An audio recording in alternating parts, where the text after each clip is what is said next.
السلام عليكم ورحمة الله، الصلاة والسلام على رسول الله.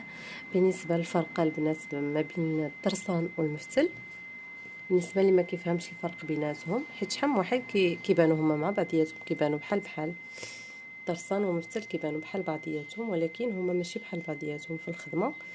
راه في الخدمة كيجيونا زوينين الا خدمنا جلابة بالدراسن، كتجينا جلابة مزيانة باش كتبان بحال الشغل ديال الضفيرة. هنا كيفاش غنعرفوا الطرسان؟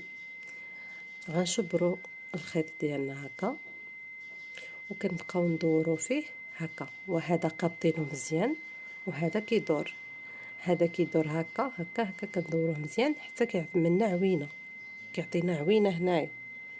ها هي راه كتبان. الوغ ملي كنحيدو الطرسان كندوزو للمفتل باش نعرفوه مفتل بنفس الطريقه. كنشبرو يدنا هذه مزيان وهذه كدور، اذا هنا شنو كيعطينا؟ كيتفتح. هذا هو المفتل، يعني كيتحل، احنا كندوروه هو كيتفتح، شفتيو؟ ما يعطيناش عوينه حيت كيتحل. الوغ هذا هو المفتل. كنتمنى يكون هذا التوضيح واضح ان شاء الله يا ربي، ومع السلامه.